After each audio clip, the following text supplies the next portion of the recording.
20년 전까지만 해도 굉장히 먼 미래의 일이라고 이렇게 생각되었던 그 자율주행 자동차, 그리고 암을 진단한 컴퓨터 등 영화 속에서 만났던 우리 상상 속의 그런 것들이 이제 현실에서 가깝게 만나고 있습니다.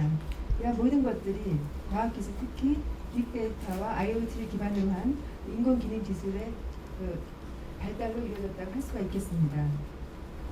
이렇게 빅데이터 분야와 인공지능 기술이 만나서 어떻게 우리 미래를 변화시킬지 많은 사람들이 이제 기대하며 또 지켜보고 있는데요.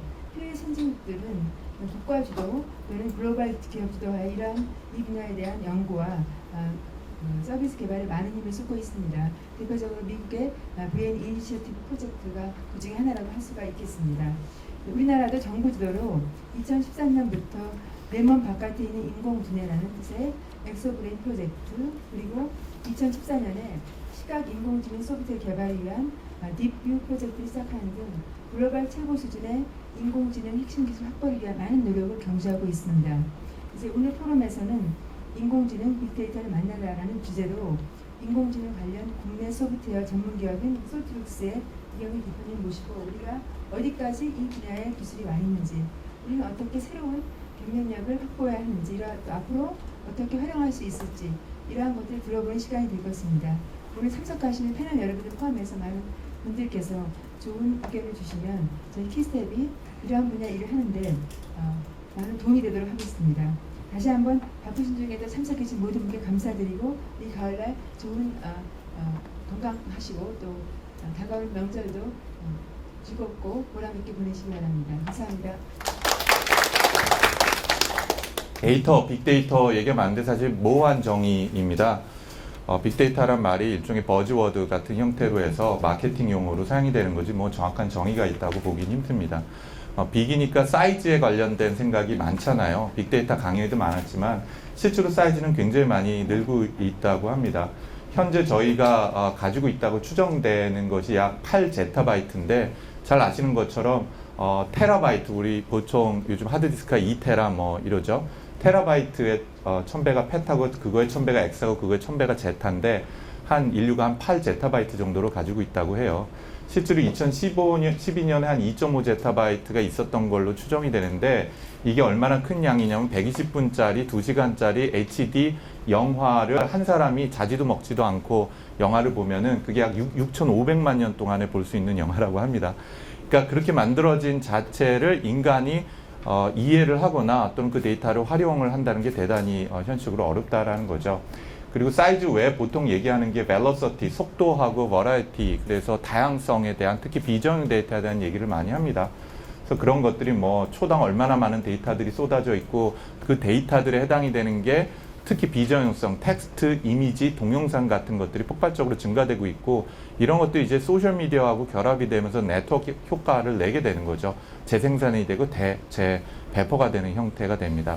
근데 이걸 우리가 통상 뭐 3V니 4V니라고 해서 얘기해서 빅데이터라고 정의는 하고는 있지만 사실 그 경계가 굉장히 모호하죠.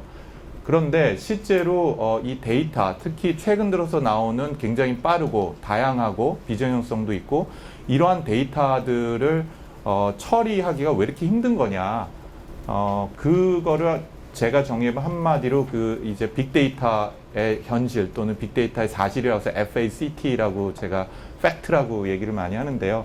왜냐면 데이터나 이런 정보들이 굉장히 많이 폭증을 하면 할수록 이 데이터가 프래그먼트가 많이 됩니다. 그러니까 조각 나가지고서 막 흩어지는 거죠. 그러니까 옛날에는 우리 14세기, 15세기 경에 또는 뭐 17세기까지도만 하더라도 정약용 선생님이라든지 아니면은 뭐 무슨 그 이전에 아리스토텔레스라든지 이런 분들이 전 세계 지식의 절반 이상을 이해할 만큼의 굉장히 대단한 분들도 있었고 그만큼 전 세계 지식이라는 게 폭넓고 깊이가 있지는 않았죠. 근데 지금은 어느 한 사람이라고 하더라도 전 세계 지식의 1%를 온전히 안다고 얘기하기는 굉장히 어려울 거예요. 그만큼 지식이라는 게 파편화가 돼 있고 데이터라는 것도 굉장히 조각나서 흩어지고 있다는 거죠. 두 번째는 앰비기티 문제입니다. 앰비기티는 모호성이죠. 데이터가 많아지면 많아질수록 모호성이 증가가 되게 되고요. 그리고 컨텍스트, 그 데이터가 생성이 되고 유통이 되는 상황에 따라서 그 쓰임새가 달라질 수가 있고, 그리고 데이터가 많아진다는 게 좋은 것만은 아닙니다. 어떤 데이터를 믿을 수 있냐는 트러스트빌리티라는 것이 낮아지기 시작하거든요.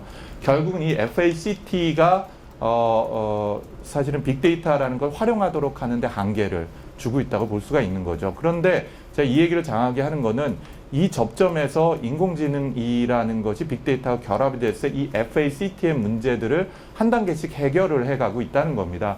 첫 번째, 프래그먼트는 여기저기 전 세계에 막 흩어져 있고 어느 서버에 있고 어느 모바일 디바이스에 있고 어느 IoT에서 생산된 데이터들을 연결시켜줘서 이거의 컨텍스트를 이해하고 상황을 이해하도록 하고 또 가지고 있는 의미적인 모호성을 해소해 주도록 하면서 어떤 정보나 또는 어떠한 것을 믿을만 할 수 있게 만들 것인가, 그리고 그걸 통해서 어떤 의사결정을 내릴 건가 하는 것들이 결국은 데이터가 많아서 의사결정이 가능한 것이 아니라 이 네 가지 문제를 해결해야 되는 게 굉장히 중요하다는 겁니다. 어쨌든 이 빅데이터나 또는 뒤쪽에 말씀드린 인공지능에 해당이 되는 것에 큰 환경적인 변화가 있었습니다. 지난 10년 동안에. 가장 큰 환경의 변화는 데이터 시대에 환경 조성한 건 기술 혁신이죠. 혁신의 핵심이라는 것은 소중했던 것, 다시 희소했던 것을 낭비하도록 만들어내는 건데, 그 중에 대표적인 것들이 컴퓨팅 파워에 해당이 되는 겁니다. 왼쪽에 보시는 거는 단위 CPU에 들어있는 트랜지스터의 개수거든요. 이게 지금 로그 스케일입니다. 로그 10인데요. 그러니까 보시면 이제 지난 30년 동안에 100만 배가 증가가 됐습니다. CPU 하나에. 그 다음에 오른쪽은 하드디스크 코스트예요. 그 1GB당의 코스트는요, 보시는 것처럼 1억 분의 1로 가격이 내려왔습니다. 이것도 보시는 것처럼 로그 스케일이에요. 매 5년마다 10배씩이 하드디스크 용량이 증가되거나 가격이 떨어진다고 보시면 됩니다. 쉽게요, 30년 전에 1억 원을 들여서 우리가 저장 용량을 한다 그러면 이 방에 가득 찼었거든요. 근데 지금은 이제 1GB라는 거 그 USB 메모리 줘도 아무도 안 쓰죠. 한 32기가는 돼야지 이제 쓸만한 거죠. 가장 큰 것 중에 하나가, 제가 이 그림 그하느라고 힘들었는데, 이 왼쪽에 있는 그림이요, 이게 나사가 인간을 달나라에 보냈을 때 썼었던 슈퍼컴퓨터들입니다. 슈퍼컴퓨터 실이에요. 그 당시에요. 아폴로 11호니 13호니 이런 것들이요. 이거 전체에 있는 메모리와 이 전체에 있는 프로세스 파워보다요, 지금 현재 휴대폰 하나가 가지고 있는 메모리 양과 프로세스 파워가 더 좋습니다. 그럼에도 불구하고 한국에서 생산이 되는 휴대폰 양이 전 세계에서 제일 많거든요. 그 아마 1년에 몇억 대를 낼 텐데 아직 달나라에 못 보내고 있는 거죠. 결국 컴퓨팅 파워라는 게 낭비되고 있다고 보시는 게 맞을 것 같습니다. 두 번째, 이 데이터 시대 또는 인공지능이라는 거에 기폭제 역할을 한 게 뭐냐면 오픈소스 소프트웨어입니다. 초창기에 가장 유명했던 오픈소스 소프트웨어 중에 하나가 리눅스 같은 게 되겠죠. 15년 전에 있었더니요. 그런데 그 이후로 해서 최근 5년 동안에는 그 오픈소스 소프트웨어의 퀄리티하고 퍼포먼스가 상용 소프트웨어를 내고 있는 마이크로소프트나 오라클이 주는 소프트웨어 퀄리티하고 비슷하거나 혹은 그보다 더 혁신적인 제품들이 나오기 시작합니다. 그리고 그런 것들이 단 10명, 20명의 개발자가 아니라 수천 명의 컨트리뷰션을 통해 가지고서는 검증이 되고 활용이 되는 것들이 생기게 되는 거죠. 여기 보시는 것처럼 데이터들을 수집을 하고 저장을 하고 변환을 하고 분석을 하고 또 지각하나 액션으로 연결하도록 하는 거의 모든 분야에 있는 이런 것들이 전부 다 오픈소스들이에요. 그 얘기는 뭐냐면은 데이터에 해당이 되는 것을 분석할 수 있는 기술들이 무료에 가깝게 내려가고 있고, 또 그런 것들을 쉽게 얻고 내가 개선할 수 있는 방안을 제시하고 있는 거죠. 또 데이터 시대로 확산을 하도록 하는 것은 오픈 데이터입니다. 이건 정부 3.0하고도 관련이 굉장히 깊은 거죠. 데이터의 왕이라고 불려지는 게 링킹 오픈 데이터라고 하는 프로젝트입니다. LOD라고 W3C, 월드와이드 컨소시엄에서 하는 건데요. 과거에는 그냥 데이터를 내가 쥐고 있었는데 그게 아니라 그 데이터를 개방하기 시작을 하는데, 뒤쪽에 설명을 드리겠습니다만 데이터를 단순히 개방하는 게 아니라 데이터와 데이터를 연결을 하게 되고요. 연결된 데이터는 의미 모호성이 해소되면서 동시에 데이터에 지능이 생기기 시작합니다. 이건 뒤쪽에 좀 설명을 드리도록 하겠습니다. 그래서 데이터가 개방이 되면서 연결된 데이터가 늘어나게 되고, 이건 이제 누가 이끌고 있냐면 팀 버너스-리라고 해서 한국에 제가 초청해서도 같이 얘기도 나누고 그랬던 친구인데, 지금의 웹을 만든 사람이 HTML하고 HTTP라는 웹 자체를 발명한 사람인데요. 이 사람이 주창을 해서 하는 건데, 이 사람이 꿈꾸는 웹은 뭐냐면 지금처럼 웹페이지를 사람이 보는 게 아니라 웹이라는 전체가 데이터베이스가 되는 겁니다. 개방되어 있는. 이게 이제 데이터가 확산이 되고 오픈되어 있는 거고요. 이 데이터 중에서 여기 조그만 버블 하나 있죠. 요거 하나가 그 미국이 지난 100년 동안 모았었던 센서스 데이터 몽땅 하나고요. 여기 밑에 보면 이제 바이오 관심 있으신 분들 있는데 메디칼 데이터에 해당이 된 개방된 게 요 버블 하나입니다. 몇십억 건에 해당이 되는. 그다음에 인간 게놈이나 지인 관련된 것도 요거 버블 하나, 조그만 거 하나예요. 이런 데이터 양이 폭발을 하고 있고요. 여기에 이제 견인차 역할을 하는 게 정부였습니다. 2010년, 11년도에요. 그 오바마가 이제 이규제큐티브 뭐였는데 어쨌든 열린 정부 지시라고 해서 오픈 가버먼트 디렉티브네요. 라고 해서 정부가 그동안 모았던 데이터를 전체를 다 개방을 해라. 그리고 개방한 걸 통해서 정부 투명성뿐만 아니라 국가가 가지고 있는 비전 그리고 사회적인 합의를 하기 위한 코스트를 낮추겠다라고 선언을 합니다. 그리고 그 데이터를 2년 전에는 머신 리더블하게 개방을 하라고 그랬어요. 그건 뭐냐면 기계가 그 개방된 데이터를 다 읽고 처리하고 해석할 수 있도록 하라는 거죠. 이러한 철학은 사실은 미국에서 시작돼서 영국으로 가고 유럽 전체로 퍼지고 현재 저도 이제 정부 3.0 위원인데요. 정부 3.0에 있는 공공 데이터 개방이라는 거 밑을 깔고 있는 철학 중에 하나가 되기도 합니다. 자, 그리고 이러한 빅데이터 신드롬이라는 걸 때문에 전 세계적으로 빅데이터 회사가 다 만들어졌죠. IT를 하고 있는 모든 회사는 빅데이터를 하고 있습니다. 뭐 IBM, SAP, 오라클뿐만 아니라 여기 보시는 것처럼요. 그런데 이런 것이 이제 정말 돈을 벌고 있느냐 하는 건 좀 다른 얘기인 것 같아요. 돈을 번다는 얘기는 이게 사실은 기술로서 상용화가 되어 있냐 하는 것을 바라봐야 될 텐데요. 여간에 제가 이 그래프를 하나를 가져왔어요. 이 그래프는 이제 구글에서 누군가가 빅데이터로 검색을 한 거에 대한 트렌드입니다. 그 보시면 2012년 초 정도부터 본격적으로 시작이 됐어요. 얼마 안 됐습니다. 빅데이터가. 그러다가 2015년도 올 초에 세츄레이션이 됐어요. 포화가 돼서 빅데이터에 해당이 되는 것들은 더 이상 사람들이 관심을 갖지 않아요. 이 관심을 갖지 않는 것이 나쁜 건 아닙니다. 하이프 사이클이라고 아마 가트너에서 나오는 거 많이 보시잖아요. 특히 키스텝에선 하이프 사이클의 정점을 찍고 이제 하이프이 꼬꾸라지기 시작했다는 거예요. 죽음의 계곡으로 내려가고 있다는 거죠. 그러면 이 빅데이터의 많은 기술들이 그 죽음의 계곡을 넘어가서 생산성의 고원이라고 얘기하는 상용화까지 가기 시작을 이제 한 건데 이게 언제 수준에 얼마만큼 될 것인가 하는 게 이제 좀 지켜봐야 되겠죠. 그런데 이 빅데이터 커브하고 동일하게 쫓아가는 게 뭐냐면 딥러닝이에요. 이 딥러닝이 빅데이터에 관련된 기준으로 보면 약 1년 정도의 레그 타임을 가지고 똑같은 패턴으로 올라가서 올해 초 같은 경우는 빅데이터보다도 딥러닝에 해당이 되는 관심도가 더 높아지기 시작을 합니다. 크로스가 된 게 올해 1월달, 2월달부터예요. 근데 이 레그 타임에 해당이 되는 게 빅데이터가 지금 인공지능 특히 그 중에서 한 분야인 딥러닝을 푸시를 하고 있는 건데 푸시하게 되는 다양한 이유들이 있는 거죠. 그건 뒤쪽에 좀 설명을 드리겠습니다. 또 다른 것은 여기에 대한 뭐 환상이 될 수도 있고 기대가 될 수도 있는데 미국 기준으로 봤을 때는 AI, Artificial Intelligence에 대한 벤처 투자 규모가 익스포넨셜리 증가가 되고 있어요. 지난 2년 동안에. 보시는 것처럼요. 2011년, 12년 정점에서 2013년, 14년 같은 경우를 보면요. 보시면은 10배 이상이 증가가 됐습니다. 그리고 이 추세는 아마 내년이나 후년까지도 이어질 거라고 보고 있는 거죠. 그러면은 제가 여태까지 말씀드린 건 데이터 시대에 왔는데 데이터 시대에 대해서 빅데이터란 용어든 아니든 간에 이런 것도 이제 상용화 트랙으로 급속하게 가고 있고 관심사항 수준에서요. 그리고 두 번째는 그게 이제 인공지능 중에서 딥러닝에 해당이 되는 것 등이 빠르게 쫓아오고 있다는 겁니다. 이 둘의 관계가 어떤지를 좀 설명을 드릴게요.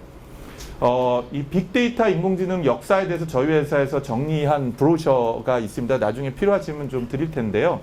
오늘 뒤쪽에 말씀드릴 많은 것들에 해당이 되는, 특히 인공지능에 해당이 되는 이론들은 이미 1960년도에서 1970년도에 대부분이 정립이 됐습니다. 대표적으로 딥러닝에 해당이 되는 뉴럴 네트워크에 해당이 되는 거나 또는 퍼셉트론 수렴 이론이라는 게 있습니다. 이게 1960년도에 이미 다 대부분이 됐습니다. 그리고 또 지금 현재 조금 있다가 제가 말씀을 드리게 된 지식 표현에 해당이 되는 것도 1960년대도 70년도에 대부분 그런 것들이 이제 이론적으로는 정립이 됐어요. 그럼에도 불구하고 꽤 많은 시간을 지나서 최근 2년 후가 정도가 돼서야나 그게 이제 상용 단계까지 올라오기 시작했던 거거든요. 근데 왜 그럴까? 이론이라는 건 이미 30년 전에 대부분이 정립이 됐는데 왜 최근 들어서 그런 것들이 각광을 받게 되느냐 하는 것들을 이해하는 게 중요하겠죠. 요즘 TV 보면은 케이블 TV에서도 그 요생남이 굉장히 인기더라고요. 저도 요즘 그래서 요리를 좀 집에서 어떻게 좀 해볼까 하고 그러면 섹시한 남자가 되는가. 그래서 요리하는 섹시한 남자가 되고 싶은 이제 로망들이 대부분의 남자들한테 있는 것 같습니다. 근데 이제 요리하는 섹시한 남자가 되려면은 남자 말고도, 다시 얘기해서 사람 말고도 세 가지가 필요하죠. 다 아시는 것처럼 요리하려면 기구가 필요합니다. 뭐 예를 들자면 뭐 레인지도 필요할 것 같고요. 뭐 흔히 말하는 냄비 같은 것도 필요하겠죠. 아이고 죄송합니다. 네, 두 번째는 아마도 레시피가 있어야 될 것 같아요. 그렇죠? 요리 방법을 알아야지 요리를 할 테니까요. 그리고 이제 세 번째는 아마 좋은 재료가 필요한 것 같아요. 이 똑같은 기준으로 봤을 때요. 어쨌든 멋있는 요리를 한다 그러면 이 세 가지가 필요하다면은 아까 말씀드린 FACT, 다시 해서 뭔가 지능적이거나 데이터 기반에서 의사결정을 내린다고 가정을 했을 때 똑같은 게 필요한 게 이런 것들이 있습니다. 일단 대단히 큰 이제 장비들이 필요한데 이제 클라우드 컴퓨팅에 대한 인프라 같은 것들이 최근 3년 동안에 무료에 가깝게 낮아지고 있는 거죠. 최근에 아마존뿐만 아니라 우리나라 뭐 예를 들면 LG나 KT에서 제공을 하고 있는 클라우드 컴퓨팅을 본다면요. 약 3년 동안에 저희가 컴퓨터 10대를 사용을 해서 할 거를 1분 동안에 1000대를 빌려서 할 수 있어요. 코스트는 똑같습니다. 오히려 더 싸기도 하고요. 그럼 옛날에는 3년에 걸려서 연구하던 것을 1분 만에 컴퓨터 1000대나 2000대를 한꺼번에 돌려가지고서는 답을 얻을 수가 있는 거죠. 그러니까 굉장히 빨리 그 진보가 일어나고 있게 되는 거죠. 이런 것들이 이제 클라우드 컴퓨팅 인프라에 해당이 되는 것이 무료에 가깝게 낮아지고 있다는 것입니다.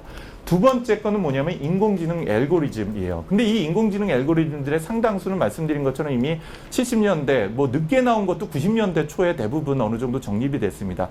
그런데 이게 굉장히 중요한데요. 그 당시에는요, 인공지능 이런 알고리즘을 실험을 하기에는 실험을 할 수 있는 컴퓨팅 파워가 없었어요. 아까 말씀드린 것처럼 30년 동안에 1억 분의 1로 가격이 낮아졌거나 또는 100만 배 이상 컴퓨팅 파워가 좋아진 거거든요. 그 이전에는 그런 것들을 하려면은 1분당 예를 들자면은 1억 원을 내야 되는 슈퍼컴퓨터를 사용해서 잠깐 돌려보는 게 가능한 거죠. 근데 지금은 그게 우리가 사용하는 휴대폰 수준의 컴퓨팅 파워로 해석이 가능하게 된 겁니다. 두 번째는 그 당시에 있었던 인공지능 이론을 실험을 해보려면은 실험에 필요한 재료들이 필요한 거죠.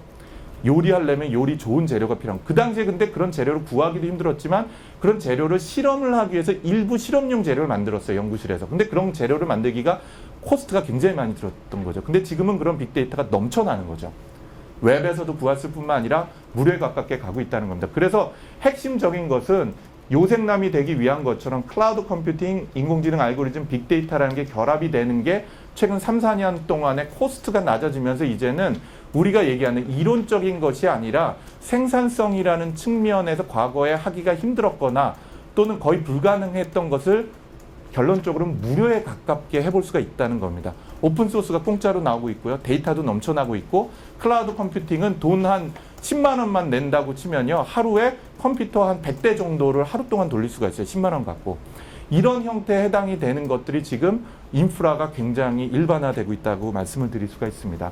이런 인공지능에 대한 시장이 굉장히 최근 들어서 2년 동안 많이 나오고 있는데 올해부로 해서 오히려 빅데이터 시장보다 인공지능 시장이 더 커질 거라고도 얘기하는데 중요한 것은 사실은 이 빅데이터 기술 발전에 따라서 인공지능 기술이 커플드 되면서 성장을 하고 있다라는 거예요. 어떤 방향으로 가고 있느냐? 그러면은 지능형 로봇이나 웨어러블 서비스라든지 인공지능 비서, 의사결정 지원 시스템, 무인 자동차라든지 스마트 팩토리 또는 우리가 인더스트리 4.0이라고 독일에서 밀고 있는 것 같은 겁니다. 인더스트리 4.0을 보면 절반 정도가 인공지능에 기반을 하고 있어요. 그렇기 때문에 이러한 것들이 이제 응용 시장으로 기대감을 가지고 있는 거죠. 그럼 현재까지 어느 정도 검증이 됐느냐? 아직은 이제 위쪽에 있는 요쪽 부분, 지능형 로봇이나 아니면 인공지능 비서 쪽에서 상용화가 되고 있고요. 그 다음 때가 요 밑에 쪽으로 아마 발전이 되겠죠. 상용화 단계로 갈 때는요. 좀 더 빠르게 말씀드리겠습니다. 산업이 큰 변화가 있었던 것 같아요. 첫 번째가 하드웨어 시스템에 대한 것이 뭐 HP라든지 오늘 아침에 뉴스가 났던데 HP가 30% 이상을 감원을 하는 것 같더라고요. 이제 세대가 간 거예요. 거의 그 끝에까지 온 거죠. IBM 마찬가지죠. 전 세계적으로 IBM이 작년, 재작년 동안에 한 30% 정도 감원을 했습니다. 그 다음이 마이크로소프트하고 오라클 같은 소프트웨어 회사가 90년대를 향유를 했습니다. 2000년대 구글, 애플, 페이스북인데 이들은 뭘 가지고 있냐면 플랫폼을 가지고 있는 회사들이었죠. 서비스 플랫폼입니다. 그럼 미래는 빅데이터하고 인공지능이 결합이 된 뭔가가 올 거라고 보는데 많은 것들이 쏟아져 나오고 있습니다. 마이크로소프트 코타나라든지 애플 시리, 아마존에서도 에코라는 걸 꽤 많이 팔았고요. 구글 나우, 또 MIT의 지보라고 하는 것들이 한국에서 보면은 삼성에서도 투자를 하고 LG에서도 투자를 했어요. 조그만 MIT에서 스피노프가 된 조그만 회사거든요. 스타트업인데요. 도코모 같은 데에서도 마찬가지로 이렇게 굉장히 많은 서비스들이 지난 한 2년 동안에 폭발적으로 쏟아져 나오고 있는 거죠. 이 위에는 굉장히 많은 인프라로서, 다시 얘기해서 지능에 대한 인간의 지능을 증강을 시키기 위한 플랫폼으로서의 빅데이터하고 인공지능에 대한 기대감이 있다고 보시면 돼요. 다시 얘기해서 서비스 플랫폼이 아니라 인간과 협업을 하면서 지적인 코스트를 낮춰줄 수 있도록 하고 지적인 능력을 증강시킬 수 있도록 하는 플랫폼으로서의 관심이 이제 증가가 된다고 볼 수가 있는 거죠. 그래서 해외 사례를 보면은 잘 아시는 IBM 왓슨 컴퓨터 제퍼디 쇼하고 있는데 아까 이제 원장님 말씀하신 엑소브레인의 제가 사업 책임자 중에 하나이거든요. 근데 이런 것들이 이제 타겟을 하고 있는 IBM 왓슨 컴퓨터 같은 경우가 몇 년도에 됐냐? 2010년도에 이 제퍼디 쇼에 나가서 사람을 이겼습니다. 2011년도, 12년도부터는 이제 그 상용화를 가고 있고요. 구글 브레인 X 프로젝트라든지 조금 이따 말씀드린 SRI 인터내셔널의 케일로 프로젝트라든지 DARPA에서 아까 말씀드린 것처럼 인간의 뇌를 모사하는 뇌를 시뮬레이션하거나 뉴로모픽 칩이라든지 이런 것들에 해당이 되는 것들에 전 세계적인 투자가 이루어지고 있습니다. 자, 이제 제가 시간이 오늘 제가 얘기 들은 게 30분입니다. 그래서 한 10분여 정도 동안에요. 그러면 앞쪽은 이제 큰 환경 변화인데 이제 빅데이터에 기반한 또는 한 발짝 더 나가서 인공지능이 뭔가에 대해서 좀 말씀드리겠습니다. 사실 인공지능 하면요 영화부터 떠올라요. 최근에 있었던 엑스마키나라는 영화 혹시 보셨는지 모르겠습니다. 예, 그 튜링 테스트라는 게 있죠. 박스 안에 기계를 집어넣고 기계하고 대화를 했는데 그 기계 안에 박스 안에 있는 게 기계인지 사람인지 구별을 못하면 이거는 완벽한 인공지능이다. 이게 이제 튜링 테스트의 한 방법입니다. 근데 이 엑스마키나라는 영화는 좀 달라요. 사람이 그 기계를 위해서 뭔가를 해줄 수 있는가? 그리고 사람이 또 다르게 보다는 저 기계가 나를 사랑한다고 믿게 되는가? 이런 좀 더 형이상학적인 얘기까지 가게 됩니다. 또 거의 6, 7년 전에 나왔던 Artificial Intelligence AI라는 영화에서도 나왔죠. 그래서 굉장히 많은 매트릭스를 포함한 영화들이 있는데 이 영화들의 끝은 별로 좋지가 않습니다. 인류의 멸망으로 가고 있고 상당히 그렇죠. 학술적인 AI, 인공지능의 정의는 이렇게 나누고 있어요. 이게 이제 러셀이라고요. AI 중에 거두 중에 한 분입니다. 지금 가장 유명한 교과서를 만듭니다. Artificial Intelligence가 교과서 이름인데요. 여긴 이렇게 정의를 하고 있어요. 환경을 감지하고 스스로 행동함으로 자신의 목표를 달성할 수 있는 자동화된 시스템. 이게 이제 인공지능에 대한 학술적인 정의예요. 그리고 나서 이런 시스템은 인간처럼 생각하는 시스템이거나 인간처럼 행동하는 시스템, 혹은 인간은 생각하거나 행동하는 거를 합리적으로 하지 않습니다. 감정이 절반 이상을 좌우하거든요. 그렇기 때문에 인간처럼 행동하진 않더라도 합리적으로 생각하거나 합리적으로 행동을 하는 시스템이라는 것을 인공지능 시스템이라고 또 정의를 하기도 했어요. 최근 들어서는요, IITP 아시죠? 미래부에 있는 쪽에서 어떻게 정했냐면 학습, 추론, 지각, 이해 등 인간 수준의 지능을 갖춘 컴퓨터 실현을 위한 소프트웨어 기술이다라고 정의한 바가 있고요.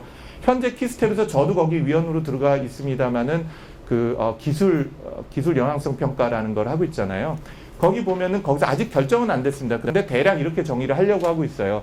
인간의 학습, 추론, 지각 능력을 컴퓨터 기술을 이용하여 구현함으로써 문제 해결을 할 수 있는 기술들, 이런 총체적인 것들, 이렇게 정의를 내릴 수 있습니다. 근데 좀 어려워요. 그래서 이러한 기술들을 제가 좀 쉽게 좀 설명을 해드리겠습니다. 하도 인공지능에 대한 오해가 많다 보니까요. 인공지능이 되면 또 최근 들어서 앨런 머스크라든지 마이크로소프트 빌 게이츠라든지 등등에 해당이 되는 분들이 인공지능이 인류의 멸망을 부를 거라는 등 이런 굉장히 많은 얘기들을 하게 되죠. 근데 이런 얘기들이 많다 보니까 학자들이 인공지능을 강한 인공지능하고 약한 인공지능이라고 정의를 굳이 한번 나눠봤어요. 강한 인공지능은 뭐냐면 기계가 스스로 내가 기계구나. 난 기계였어. 맞아. 라는 걸 깨달은 거예요. 그게 이제 강한 인공지능이에요. 그러면은 이게 스스로 능동적으로 사고하고 의사결정을 하는 거죠. 약한 인공지능은 뭐냐? 자각 능력하고는 상관없이 인간의 직접 행동의 일부를 모사하는 겁니다. 그 직접 행동이라는 건 예를 들면 우리가 로봇이라고 하면요. 지금 로봇 산업이 있죠. 로봇 산업이 인간처럼 생겼나요? 아닙니다. 팔만 딱 달렸어요. 사실 현대자동차에 가면 팔만 달린 로봇 없이는 거의 공장이 움직이지 않잖아요. 그것도 로봇이죠. 팔만 있는 것처럼. 마찬가지로 예를 들자면은 시각적으로 뭔가 학습하거나 청각적으로 듣거나 또는 연상을 한다거나 하는 인간의 지적 능력의 일부를 모사를 할 수 있는 것, 또 그런 것을 통해서 어떻게 우리가 산업적인 혁신을 할 수 있는가 하는 것들이 굳이 정의를 한다면 약한 인공지능이라고 우리가 정의를 하고 있고요. 현재 연구되고 있는 거의 99.999%는 전부 다 약한 인공지능입니다. 우리가 얘기하는 딥러닝에 해당이 되는 것도 다 약한 인공지능이에요. 그래서 지각이니 지식이니 뭐 이런 데 가기 전에 굉장히 못 미친 거고요. 뭐 그렇습니다. 그럼 인공지능에 대한 것들을 굳이 우리가 카테고리를 나눈다면 이렇게 나누게 돼요. 지식이라는 거를 가지고 뭔가 지적인 활동을 하려면 지식이라는 게 있어야 되잖아요. 그럼 그 지식을 기계가 처리할 수가 있어야 되는 거죠. 그렇죠? 그러면 기계가 읽고 기계가 처리할 수 있는 형태로 지식이 표현이 되어 있어야 됩니다. 그걸 우리가 지식 표현이라고 해요. 이 지식 표현 없이는 학습도 없고 추론도 존재하지 않습니다. 어떤 형태든 간에 그 지식이 표현이 돼야지 그거를 외부에 있는 자극이나 정보를 갖고 기계가 분석하고 처리할 수 있는 형태로 변화를 하게 되는 거죠. 추론 문제도 중요하죠. 사람이. 그리고 계획, 의사결정하는 거. 이렇게 네 가지를 전통적인 인공지능에서 연구하는 서브 캐테고리라고 보시면 됩니다. 또 다른 방식은 뭐냐면 외부에 있는 상황이나 환경을 인식을 합니다. 퍼셉션이라고 얘기하는데요. 음성인식, 이미지인식, 자연언어 처리, 센서 같은 거로부터 상황 환경을 인식을 하고 그걸 통해서 학습 추론 계획을 해서 행동, 액추에이션을 한다 그러죠. 구동 장치를 돌리거나 스크린을 뭐에다 뭔가 표현한다거나 정보를 전송하거나 결제하는 것 같은 행동들. 그래서 이런 형태로도 인공지능에서 보기를 해요. 그래서 이렇게 네 가지나 이런 방식으로 보는 거죠. 그래서 그 각각에 해당이 되는 걸 잠깐 짧게 설명을 드릴게요. 지식 표현이 뭐냐? 제가 말로 하는 것은 사람이 가장 유리한 지식의 표현이죠. 글로 쓰여진 말입니다. 지구는 타원 궤도로 태양을 돌고 있다. 지각 언어들도 있어요. 그림으로 그려놓거나 사진으로 찍은 것들. 기원어 a제곱분의 x제곱 플러스 b제곱분의 y제곱은 1. 이거 아시는 분 아마 기억 안 나실 텐데 타원의 방정식이거든요. XY축으로 이제 있는. 이게 전부 다 지식이죠. 그런데 이 밑에 쪽으로 내려가면 logical language, 논리 언어나 frame language, semantic network이라든지 statistical knowledge, 또 artificial neural net에서 학습이 된 결과 같은 것들도 다 지식이 표현된 결과입니다. 그러면 지식을 뭔가 학습한다는 건 뭐냐? 외부에 있는 인간이 이해하기 편한 지식들을 어떻게 기계가 이해하기 편하고 기계가 처리할 수 있는 지식으로 변환할 것인가 하는 것이 또한 지식을 학습하는 과정 중에 하나라고 볼 수 있습니다. 이미지를 이 기계가 처리할 수 있는 신경망에 있는 지식 표현으로 바꾸는 것, 사람의 말을 시멘틱 네트워크 같은 형태로 바꿔가는 과정, 이런 과정들이 컴퓨터가 붙어서 지식 표현에 기반해서 학습을 하고 추론하는 과정 중에 한 단계가 되겠습니다. 예를 들면 이렇습니다. 이경일이라는 사람이 30세 전인데요, 사실. 십여 년 전 이전에는 30세였습니다, 저도. 예, 키가 183cm거든요, 제가 실제로요. 근데 이런 남자도 있고, 제가 좋아하는 연예인이 한효주거든요. 이 한효주라는 연예인도 있습니다. 그 이혜원이라는 애가 있어요. 이런 것들은 전부 다 전통적인 데이터로 보면 사람이에요. 사람은 이름이 있고, 나이가 있고, 성별이 있고, 키가 있는 거죠. 예, 그런데 이경일이라는 사람은 그냥 이렇게 되면 그냥 젊은 남자가 되는 거죠. 그렇죠? 그런데 이경일의 배우자가 한효주가 되고요. 이게 제가 제일 좋아하는 장표입니다. 한효주의 남편이 이경일입니다. 그 둘 사이에는 이혜원이라는 아이가 있는 거죠. 자, 그리고 이경일은 뭐 어떤 회사의 대표이사고 한효주는 굉장히 유명한 사이더스라는 데 무슨 연예인이에요. 자, 그러면 어떻게 보이십니까? 예, 그러면 대부분 그래요. 가정적이다. 능력 있는 남자 같다. 행복해 보인다. 그리고 대부분의 남성들은 부럽다. 그렇게 얘기를 하죠. 근데 사실 또 다른 여성이 있는데 한채영이라고 굉장히 아름다운 몸매를 가지고 있는 여성인데 사실 저와 한채영이 내연의 관계예요. 예. 어떤 사람이냐면 바람둥이죠. 여전히 능력은 있는 것 같아요. 행복한지는 기준마다 다를 것 같아요. 어떤 분은 행복해 보이고 제가 이렇게 하면 학생들은요. 아 진짜 행복해 보인다. 진짜 능력이 있나 보다 그렇게 얘기를 합니다. 근데 이제 제가 기분이 나쁜 것 중에 하나는 뭐냐면 제 애인인 한채영이 바람을 피워요. 이 B하고. 예, 그리고 B는 제 아내의 그 동료입니다. 같은 회사에. 그런데 여기서 더 충격적인 건 뭐냐면 알고 봤더니 저하고 정지훈도 내연의 관계예요. 예. 예, 막장 드라마죠. 예, 무슨 뭐 도대체 알 수 없는 사람이고 양성연애자인지 뭔지 알 수가 없는 거죠. 중요한 건요. 제가 이 장표를 왜 하냐면 과거에는 각 데이터의 개체에 관심을 가졌는데요. 온전한 지식이라는 건 뭐냐면 이 각각의 데이터가 어떤 데이터하고 연결이 되어 있는가 대단히 중요하다는 거예요. 그리고 연결된 구조의 데이터라는 것을 만들어내는 과정, 이러한 과정을 우리가 이해할 수 있는 과정이든 이해할 수 없는 과정이든 하는 것이 인공지능이 지금 학습이니 뭐니 하고 있는 과정 중에 하나라고 보시면 되는 겁니다. 자, 자세한 얘기는 빼고요. 그래서 이러한 자연 언어가 쫙 있는데 이런 자연 언어를 이런 식으로 지식의 손실 없이 바꿀 수가 있어요. 이런 것들을 시멘틱 네트워크라고 얘기를 합니다. 100% 동치인 관계예요. 그리고 거기에다 뭔가 이런 걸 붙여서 하는 것을 지식 표현에 대한 연구들을 굉장히 많이 해왔습니다. 이렇게 지식 표현에 기반해서 만들어진 대표적인 인공지능 엔진 중에 하나가 시리예요. 시리한테 나 피곤해 그러면 한숨도 못 주무신 거야 라고 대답을 해요. 똑같은 말을 합니다. 피곤해 그럼 운전 중이 아니시길 바랄 뿐입니다. 나 피곤해 그럼 제 말 똑바로 들으세요 주님. 당장 이 아이폰 내려놓고 주무세요. 이렇게 얘기를 하는 거죠. 현재 삼성에 있는 그 삼성 휴대폰 SVS에 주면 피곤해 저는 괜찮습니다. 피곤해 저는 괜찮습니다. 피곤해 저는 괜찮습니다. 이게 이제 삼성이 내놓고 있는 거예요. 그럼 둘 차에 뭐가 있느냐? 이 시리라는 쪽에는요. 이게 시리의 특허거든요. 가운데 액티브 온톨로지라는 게 있고 이 액티브 온톨로지라는 걸 통해서 추론이라는 거를 하고 학습이라는 과정을 거치게 돼요. 이게 2010년도에 내놓은 특허입니다. 애플이. 그런데 재미난 건 이 애플이 발명한 게 아니에요. 이거를 누가 냈냐? DARPA 아시죠? DARPA. 미국의 DARPA에서 잘 아시는 그 SRI 인터내셔널에다가 스탠포드 리서치 인스티튜트 인터내셔널의 아티피셜 인텔리전스 센터가 있습니다. 여기에다가 케일로라는 프로젝트를 추진합니다. 얼마를 돈을 줬냐면은요. 2천억을 프로젝트 하나에 줬어요. 2천억을요. 2,400억 될 거예요, 정확하게. 2,400억을 주고 인공지능을 만들어라고 얘기를 했어요. 그게 케일로 프로젝트입니다. 이전에 DARPA가 PAL이라고 하는 프로젝트가 또 하나 있습니다. 이게 자매 프로젝트라고 보시면 됩니다. 그러고 재미난 거는 이게 스탠포드에서 모든 대학을 불러들이고 모든 예를 들면 스타트업을 모아갖고 대규모 사업을 3년 반 동안 진행을 합니다. 그래서 거기서 나온 게 스타트업이 2개가 나오고요. 이 스타트업 중에 하나가 시리가 돼요. 이 시리가 된 것을 약 2,500억의 애플이 머지를 하게 돼요. 그 M&A를 하면서 돈을 2,몇백억을 냈거든요. 그 2,몇백억의 상당수가 정부로 DARPA로 다시 들어갔겠죠. 라이센스 피로 해서요. 아마 스탠포드로도 들어갔을 거고요. 이게 시리거든요. 그래서 시리가 만들어진 게 그러면 누가 만들었냐? DARPA에서 정부에서 투자해서 만들어준 거라고 보시면 됩니다. 어쨌든 제가 지식 표현 얘기를 했고요. 두 번째가 추론입니다. 추론은 우리가 다 알고 있는 내용이에요. 연역적 추론, 균합적 추론, 귀추라고 얘기하는 어브덕션이나 애널로기라고 얘기하는 유비 추론 같은 게 있습니다. 연역적 추론 모든 사람은 죽는다. 소크라테스는 죽는다. 사람이다. 소크라테스는 죽는다. 이런 거예요. 귀납적인 건 지금까지 태양은 매일 아침 서쪽으로 떴다. 아마도 내일은 서쪽으로 뜰 것이다 하는 거죠. 우리 다 배웠습니다. 중학교 때. 그런데 AI에서 얘기하는 온톨로지나 규칙 기반한 추론이 연역적 추론이고요. 기계학습에 해당이 되는 것. 과거에 있는 많은 데이터들을 통해서 러닝을 해서 프리딕션하는 걸 귀납적 추론 중에 한 부분이라고 보시면 됩니다. 어쨌든 이런 것들이 최근에는 하이브리드로 결합이 되고 있고요. 이런 것을 논리적으로 추론하기 위한 발전 단계가 있는데 현재가 theoretical하게는 중간 정도 단계에 왔습니다. 학습 얘기를 드리고 제가 이제 결론을 마무리하겠습니다. 시간이 이제 딱 됐는데요. 한 3, 4분이면 마칠 수 있을 것 같아요. 자, 학습 얘기가 또 재미난 주제입니다. 혹시 이 영화 보셨는지 모르겠어요. 한 3년 전인가 4년 전에 한국 영화입니다. 인류 멸망 보고서라고요. 그래서 4년 전 영화인데 아주 재밌어요. 멀지 않은 미래의 대한민국인데 어떤 한 회사가 로봇을 만들었습니다. 그래서 로봇은 가정에서 청소도 하고 이렇게 닦고 그러는 로봇이에요. 근데 이 로봇을 사찰에서 샀습니다. 절에서.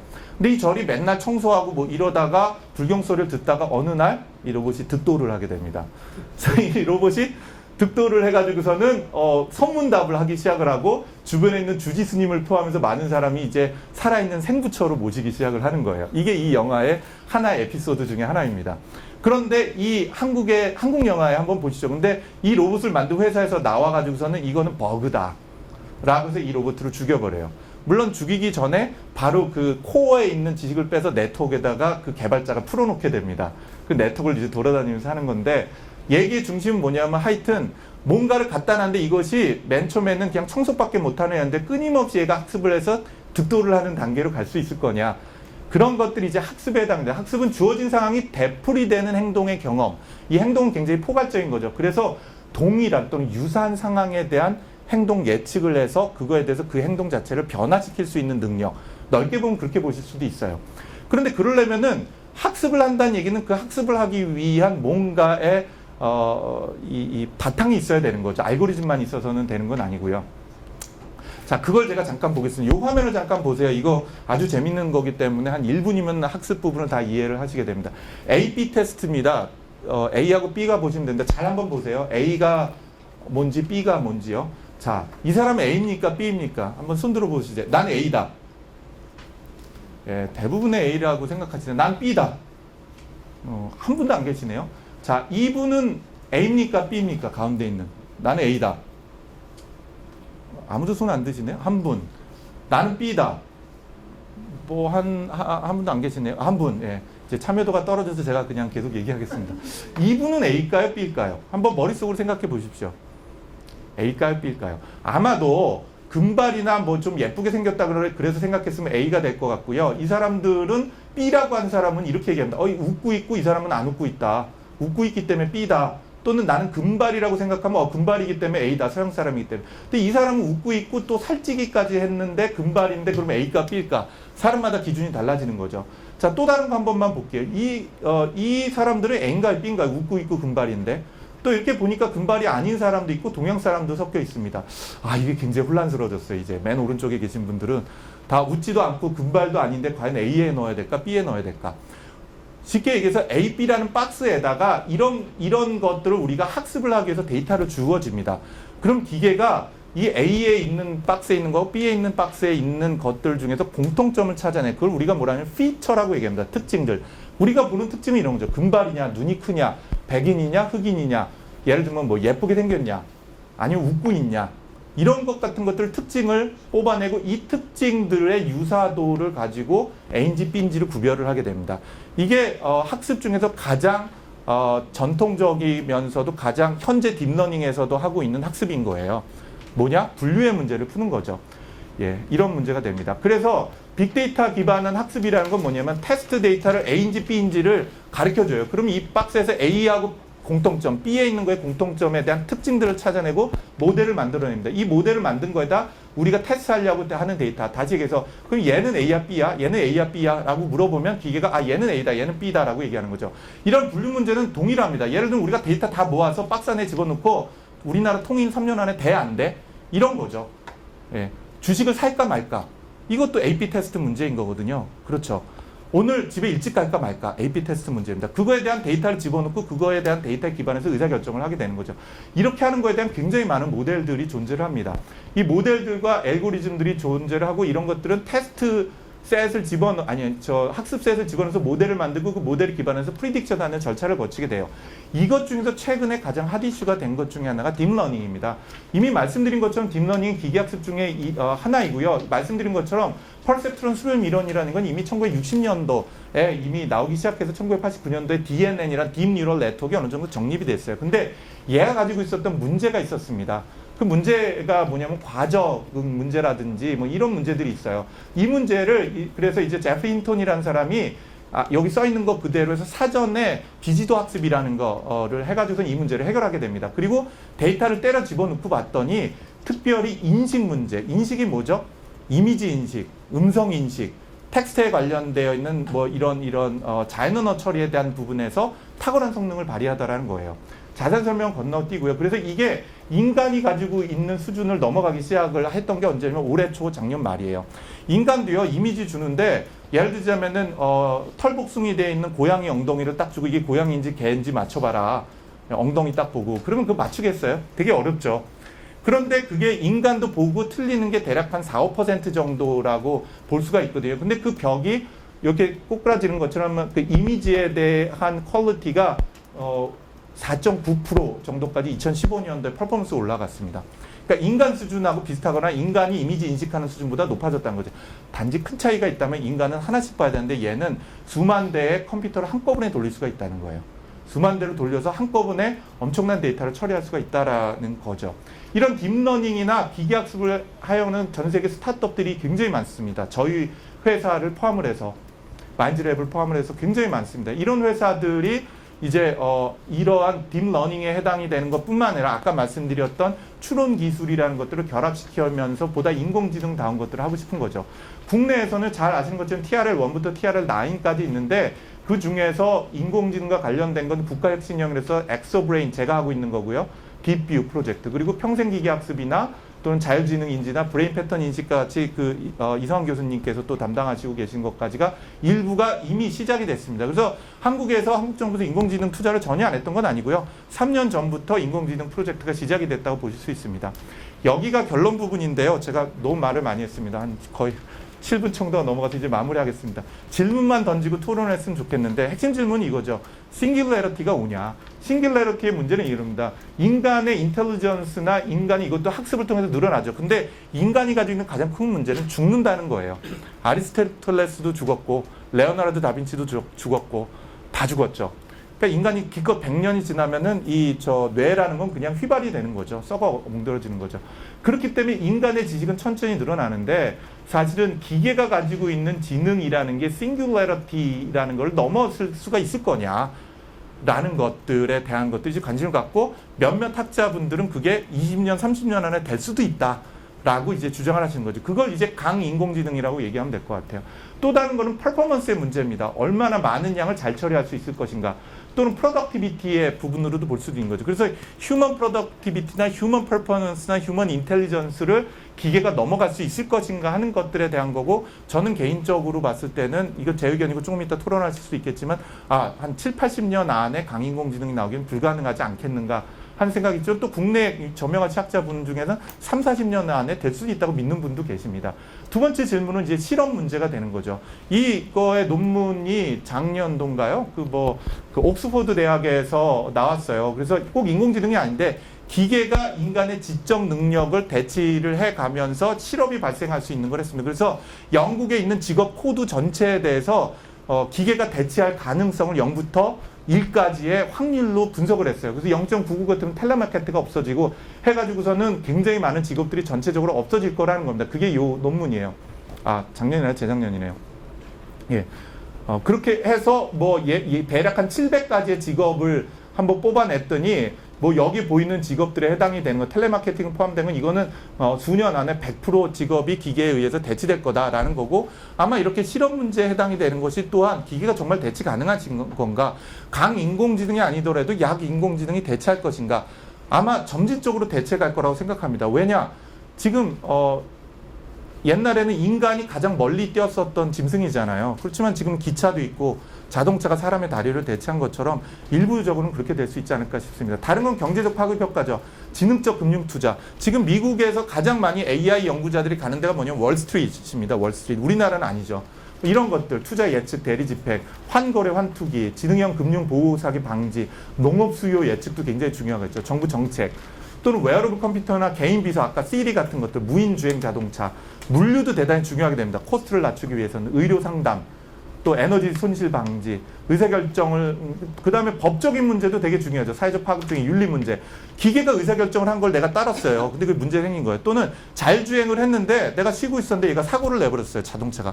그럼 그 주인 문제입니까? 제조자 문제입니까? 인공지능 문제인가요? 하여튼 이런 법적인 문제들에 해당이 되는 것. 또 인공지능이 시민을 감시하고 통제하는 문제, 신종 범죄 문제들. 오작동, 오용이 있었을 때 인명이나 재산 피해가 발생이 되면 이거는 누가 책임질 것인가 하는 것에 대한 것들도 있겠죠. 문화적 파급 효과도 있습니다. 예, 음악 작곡하는 게 이미 나왔기도 했고요. 재작년도인가에는 저기에서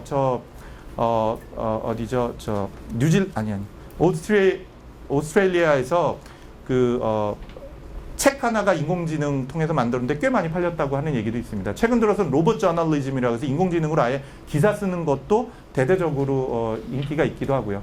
인공지능 R&D에 대한 정부 역할들 제가 그냥 생각나는 대로 써봤어요. 정책은 어떻게 될까? 자잘한 여러 개 하는 것보다는 아까 그 케일로 프로젝트, 나우파가 했던 것처럼 대규모 프로젝트 같은 거 어떻겠는가? 의료 데이터나 이런 가이드라인을 해서 개인정보 보호하고도 또 관련이 깊거든요. 데이터 개방의 문제는. 이런 문제 해결이라든지 산업 인프라를 제공을 해서 스타트업들이 발전할 수 있도록 하는 것들.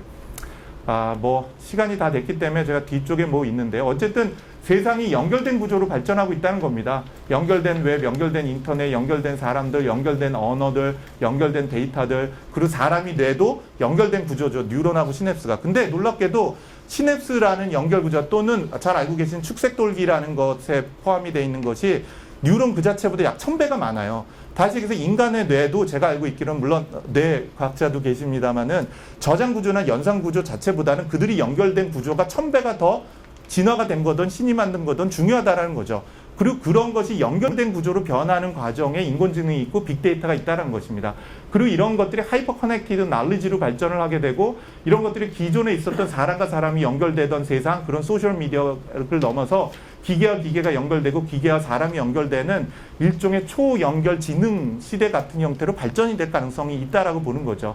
그리고 제가 보기에는 인간이 가지고 있는 지적 능력은 단지 연산 능력이나 추론 능력이 아니라 감정에 해당이 되는 좌뇌 우뇌나 또 전전두엽이라고 얘기하는 의사결정 구조라는 것이 기계가 흉내내기는 대단히 당분간 어렵다라는 생각을 합니다.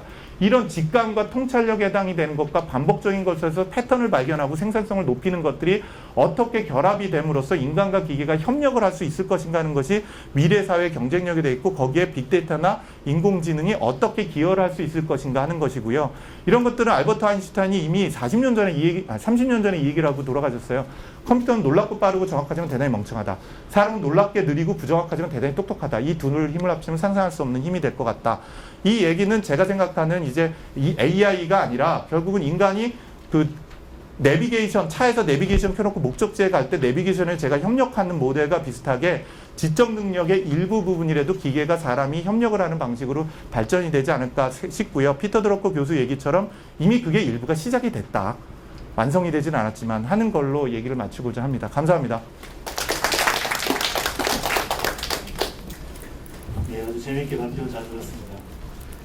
그래서 주로 빅데이터와 딥러닝 관련돼 있는 그런 기술들을 애트리, 한국과학 전자통신연구원 하고 또는 학계 쪽에서 가져오거나 또는 미국에 있는 그런 파트너사들하고 협업을 해서 그런 딥러닝 알고리즘을 가져와서 이렇게 사업화하는 일을 하고 있습니다. 최근에 저희도 조금 아까 우리 이 대표님께서 말씀하신 것처럼 이런 인공지능으로 인해서 상당히 많은 변화가 일어나는 것을 좀 보고 있고요. 구체적으로는 실제로 저희 기업계에서 이런 딥러닝 엔진을 활용함으로써 굉장히 과거와는 다른 퍼포먼스가 나는 그런 솔루션과 서비스를 가져가는 걸 볼 수 있었습니다. 저희 그런 그 기술을 갖고 지금 활용하는 데는 뭐 아까 말씀하셨듯이 주로 그 레코니션 쪽에 있는 것 같습니다. 그래서 이미지 레코니션이라든지 그 스피치 레코니션이라든지 또는 텍스트 마이닝이라든지 이런 기술들을 가지고 여러 가지 응용 분야로 활용을 하는 것 같고요. 여기서 이제 저희 그 회사로서 조금 이 인공지능, 우리나라 같은 인공지능 그 발전을 위해서 좀 아쉽거나 좀 필요한 부분이라고 좀 말씀드리고 싶은 거는 아직까지 이제 우리나라에는 그 인공지능 관련된 그 생태계가 잘 이제 구축되지 않아서 이제 그런 부분도 향후에 필요하지 않을까라는 생각을 하고 있습니다. 그 학계와 그다음에 이런 저희 같은 그런 업체 그 전문 기업들과 그다음에 산업계가 서로 협력을 해서 이 빅데이터 인공지능을 결합한 그런 원천 기술서부터 응용 기술 그리고 이것들이 솔루션과 서비스로 연결되는 이런 구조가 굉장히 아쉬운 상황인 것 같고요. 이제 중국만 하더라도 뭐 스탠포드 앤드루 박사가 바이두로 스카우트되면서 거기서 굉장히 그런 연구를 활발하게 하고 실제로 그 산업에 응용하려고 하는 그런 시도들이 굉장히 본격적으로 일어나고 있는데 아직까지 우리나라는 이제 그런 부분이 초기 단계거나 시작되지 않아서 굉장히 아쉽고요. 그래서 여기 계신 분들과 같이 힘을 합해서 그런 생태계를 만들었으면 좋겠습니다. 감사합니다. 인공지능 소사이티를 맡고 있다 보니까 이런 유사 모임들을 참석하게 되는데 오늘 이 대표님 강연 너무나 좋았고요. 특히 이 키스텝 같은 경우에는 제가 알기로는 미래예측 본부 같은 것도 있고 그래서 그 R&D 관련해서 정책적인 부분에서 굉장히 관심도 많이 얻어주시고 또 좋은 자리도 많이 감사합니다. 원론적인 그 인공지능 기술에 대한 이야기는 특이하기도 하고 좀 이제 정부나 산업체에 대한 건의사항 그리고 앞으로 상생하려는 어떻게 좋을지 그런 개인적인 말씀을 드리도록 하겠습니다. 사실 요즘처럼 인공지능이 소위 각광을 받는 것은 제가 이제 뭐 나이가 얼마 되진 않았지만 제가 이제 교수한 지 올해가 26년째인가요? 그걸 하고 있는데 처음입니다. 굉장히 저희가 90년대 초에 한번 각광을 받았었고 그때 엑스퍼트 시스템 그게 나왔고 2000년에 들어오면서 어떤 뉴럴 네트워크 그때 한번 붐을 타면서 AI가 각광을 받았는데 이번이 세 번째 웨이브입니다. 근데 굉장히 각광을 받고 많은 분들이 관심을 갖는 굉장히 반가운 일인데 다소 이제 걱정스러운 건 뭐냐면 이 붐이 갑자기 생겼다 갑자기 식을 것 같은 염려 같은 게 있습니다. 항상 우리나라 사람들은 빨리 붐이 일어나고 빨리 식잖아요. 그래서 이제 그런 면에서 좀 정부나 특히 키스텍 같은 기관들 이 굉장히 정책적으로 좀 이러한 붐이나 트렌드가 좀 오래 갈 수 있도록 그다음에 체계적으로 진행될 수 있도록 하는 거에 신경을 좀 써주셨으면 하는 바람입니다. 구체적으로 말씀드린다면 정부가 R&D 사업을 추진하고 준비하는 과정에서 지금 예를 들어 미래부 안에서도 제가 알기로는 몇 개의 과에서 독립적으로 지금 일을 진행하고 있습니다. 심지어는 대통령 과학기술 자문위원회에서도 별도로 사업을 발주하고 저도 이제 평가하는 데가 뭐 기획하는 데 몇 번 가봤는데 어떤 느낌을 받았냐면 이게 우리나라 부처 안에서 서로 다른 과가 부서가 서로 독립적으로 서로 상대방이 뭘 하고 있는지 뭘 기획하고 있는지 모르는 진행이 되는구나. 그럼 이게 바람직하겠는가? 분산되고 굉장히 중복되고 하는 또 새로운 사업이 만들어지고 진행되지 않을까라는 게 굉장히 걱정스러웠습니다. 그래서 이제 그런 부분을 좀 국가적으로 채널을 좀 가능하면 좀 단일화한다든가 좀 함께 서로 중복적인 부분을 최소화시킬 수 있는 시스템이 있었으면 하는 게 어떤가라는 그런 예상을 간단하게 드려보겠습니다. 다른 기술적인 부분이 다른 부분들은 다른 패널 선생님들 이야기를 듣고 또 말씀을 드리도록 하겠습니다. 감사합니다. 사실 인공지능에 대해서는 상당히 많은 걸 알고 있지 못한 정말 보통 사람인데요. 저희가 이제 최근에 저희 기관에서도 빅데이터나 데이터 관련된 이제 여러 가지 지원 사업들을 하다 보니까 이제 인공지능과 연계된 내용들이 상당히 많이들 확보가 되고 있습니다. 그런 상황에서 오늘 이제 이 대표님이 발표 내용 들으면서 그 어떤 부분들이 현실적으로 어떤 부분들을 좀 해결해 나가야 되나 이런 부분들을 좀 하게 됐고요. 사실 이제 저희 입장에서는 실제 지금 하고 있는 어떤 지원하고 있는 그런 사업들 중에 이미 데이터들이 많이 생겨나고 있는 건 맞고요. 최근에 이제 빅데이터에 대한 화두들이 워낙 많이 나오고 있지만 제가 이제 저희 소속된 이제 부서에서 지금 하고 있는 업무와 연계해서 오늘 이 자리에서 좀 말씀드리고 싶은 거는 사실은 이렇게 데이터들이 많이 쌓이지만 이 쌓인 데이터들을 잘 활용하는 그런 체계들이 굉장히 부족합니다. 그래서 향후에도 인공지능 같은 경우에는 이제 여러 가지 기술 발전으로 인해서 이것들이 굉장히 많이 발전돼 갈 것이라고 예상은 되지만 그 앞단에 굉장히 지금 현재 상황에서의 문제 상황에서는 그 데이터들 모여 있는 데이터들 모의 데이터들을 어떻게 잘 유통하고 활용하느냐 이런 부분들이 좀 어떤 현실적으로 가장 제약이 있어서 문제가 아닐까라는 생각을 하고요.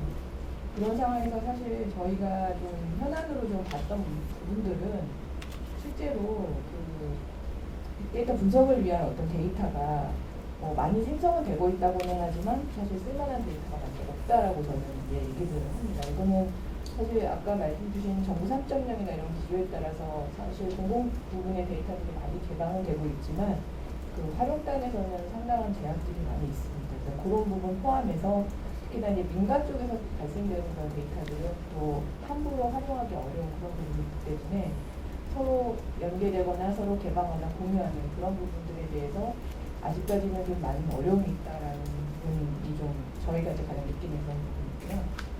또 하나는 그러다 보니까 실제로 쓸만한 데이터들을 서로 주고받는 어떤 그런 유통과 관련된 그런 현안이 굉장히 아직 그런 시장들이 많이 나타나고 있지 않습니다. 그래서 그런 부분들을 좀 정부 입장에서는 좀 일종의 초기 단계의 어떤 이런 시장들을 좀 많이 활성화하게끔 하는 그런 노력들을 좀 해야 하지 않느냐라고 고민을 하고 있습니다.